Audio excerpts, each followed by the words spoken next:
Imagina por un momento que nuestra mente fuera una calculadora perfecta. Bueno, pues la realidad es bastante distinta. Bienvenidos a este análisis a fondo sobre la ciencia cognitiva y esa eterna batalla entre la lógica matemática pura y la realidad de nuestro pensamiento humano. Hoy vamos a diseccionar cómo procesa verdaderamente nuestro cerebro los famosos silogismos. Es un viaje fascinante que va desde las reglas más estrictas hasta esos atajos, a veces un tanto engañosos, que toma nuestra mente a diario. Así que, sin más rodeos, vamos al lío. Para prepararnos bien y dominar este tema de cara a cualquier examen, vamos a trazar un mapa mental muy claro. Repasaremos rápidamente los fundamentos del razonamiento deductivo, veremos exactamente por qué cometemos errores, analizaremos las principales teorías del razonamiento categórico, descubriremos qué es el silogismo transitivo lineal y cerraremos con un repaso de los conceptos clave. Arrancamos con el primer punto, los fundamentos del razonamiento deductivo, o lo que es lo mismo, la anatomía de la lógica. Para empezar a entender esto, tenemos que hablar del llamado modelo normativo. A ver, este modelo no nos dice cómo pensamos realmente, sino cómo deberíamos pensar según las reglas de la validez matemática estricta. Fíjate bien en la estructura, porque todo silogismo categórico se apoya en tres pilares fundamentales. Primero, una premisa mayor, por ejemplo, todas las personas prudentes evitan el tabaco. Luego, una premisa menor, todos los médicos son prudentes, y de ahí sacamos la conclusión lógica. Todos los médicos evitan el tabaco. El truco para entender esto, el término medio. En este caso, la frase personas prudentes. Es como un puente mágico que conecta las dos premisas, pero por pura regla lógica tiene que desaparecer por completo en la conclusión final. Si el término medio se cuela en la conclusión, el silogismo está mal. Y la lógica formal es tan cuadriculada que clasifica todos estos enunciados en 4 tipos superestrictos, usando las vocales A, E, I, O. Esto depende de dos cosas, a cuánta gente incluye y de si es afirmativo o negativo. Pensemos en pescadores veganos, por poner un ejemplo curioso. Tenemos las afirmaciones universales absolutas. La A, todos los pescadores son veganos. Y la E, la negación total. Ningún pescador es vegano. Y luego bajamos a lo particular, a solo una parte del grupo. La I, algún pescador es vegano. Y la O, algún pescador no es vegano. Hablamos exactamente de lo mismo, pero claro, el impacto lógico de cada frase es totalmente diferente.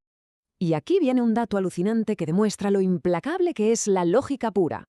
Si coges todos estos tipos de frases y te pones a combinarlas, matemáticamente salen unas 256 combinaciones posibles. ¡256! Pero ¿adivinas cuántas de ellas te dan una conclusión formalmente válida? Solo 24. Exacto, apenas 24. Así que, si intentamos resolver un problema de estos simplemente adivinando, el margen de error es gigantesco. La norma lógica sencillamente no perdona.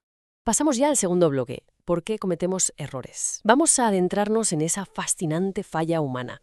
Aquí es donde la psicología del pensamiento se pone realmente interesante, porque, seamos sinceros, nuestra mente no es un ordenador. Ocurre un auténtico choque de trenes, cuando las rayas frías de la lógica formal chocan de frente con lo que nosotros ya sabemos del mundo. ¿Qué crees que gana en nuestro cerebro?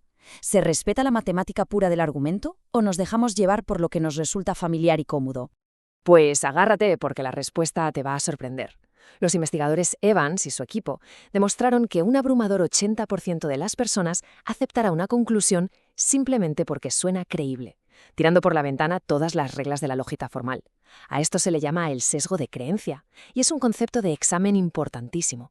Básicamente, si la conclusión encaja con lo que ya creemos saber en nuestro día a día, el cerebro dice, perfecto, me ahorro el esfuerzo, y ni se molesta en analizar la estructura lógica real.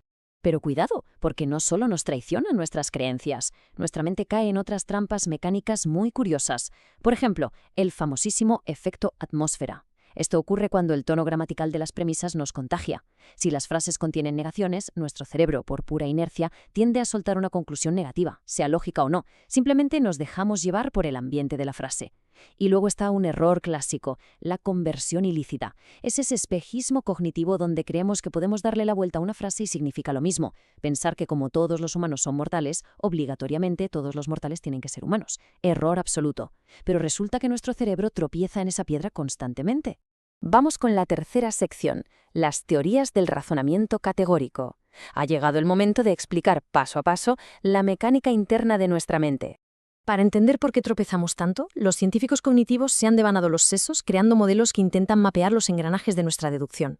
Un enfoque muy clásico es usar la representación espacial de conjuntos, como los famosos círculos de Euler.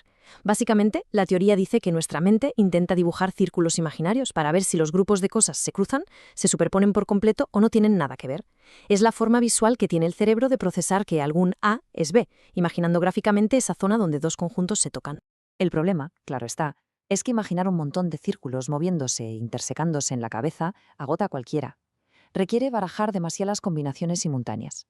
Así que para no saturar nuestra memoria de trabajo con tanta carga cognitiva, el cerebro suele buscar el camino fácil y recurre a algo más parecido a los diagramas de Venn. Con un solo gráfico general y un par de sombreados rápidos, ya nos hacemos una idea del silogismo. Es un atajo vital para no sobrecargar el sistema. Pero, ojo aquí, alerta de examen total. La teoría más importante y la que mejor explica cómo razonamos es la teoría de los modelos mentales, de los investigadores Laird y Vara. Ellos dicen, olvídate de la lógica abstracta. Los humanos no funcionamos aplicando reglas matemáticas. Lo que hacemos es crear simulaciones en nuestra cabeza, y lo hacemos en 3 pasos precisos. 1. Interpretamos el escenario que nos cuentan. 2. Juntamos toda esa información y sacamos una conclusión tentativa, digamos que un primer borrador. Y 3. El paso estrella, la falsación. Intentamos buscar un contraejemplo.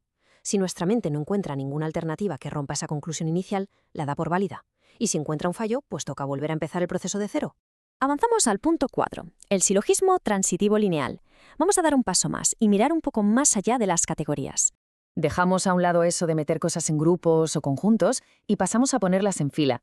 Hablamos de relaciones lineales. Ya sabes, los típicos acertijos de si Ana es más rápida que Carlos y Carlos es más rápido que Beatriz, ¿quién corre más? Y resulta que la dificultad se dispara muchísimo según cómo nos cuenten la historia. Si el problema es isotrópico, la información fluye en un orden perfecto, como un río.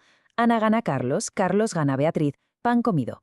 Pero si es no isotrópico, los datos nos llegan totalmente desordenados. Ahí tenemos que hacer un esfuerzo mental verdaderamente extenuante en nuestra pizarra imaginaria, dándole la vuelta a las frases para conseguir alinear a Ana, Carlos y Beatriz en el orden correcto antes de poder dar una respuesta. Para resolver estos rompecabezas de forma más rápida, usamos intensamente lo que se llama el modelo de las imágenes mentales. Y aquí entra en juego nuestra cultura. Tenemos una preferencia direccional clarísima. Tendemos a ordenar a los elementos espacialmente de arriba a abajo o de izquierda a derecha, exactamente igual que como estamos acostumbrados a leer. Además, utilizamos un truco genial llamado el anclaje de los extremos. Resulta muchísimo más fácil visualizar todo el problema si nuestra mente fija rápidamente quién es el primero o quién es el último de la fila. Ese ancla nos da un punto de apoyo seguro.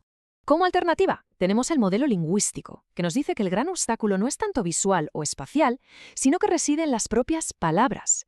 Fíjate qué curioso. Existe un concepto llamado marcado léxico. Esto explica que procesar términos negativos como peor que cuesta un esfuerzo mental enormemente mayor que procesar términos positivos como mejor que. ¿La razón?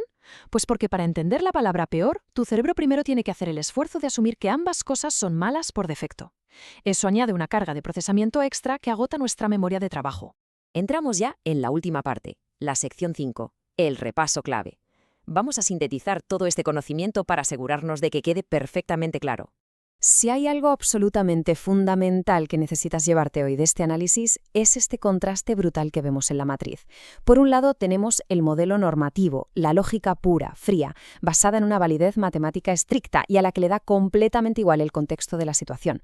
Pero en la otra columna tenemos la realidad humana, nuestra psicología cognitiva del día a día. Nuestro cerebro funciona a base de construir modelos mentales. Nos dejamos arrastrar constantemente por el sesgo de creencia porque nos fiamos más de lo que ya sabemos y sufrimos las limitaciones de nuestra memoria de trabajo y del propio lenguaje. En resumen, no somos máquinas calculadoras perfectas, somos creadores de sentido a través de contextos y simulaciones.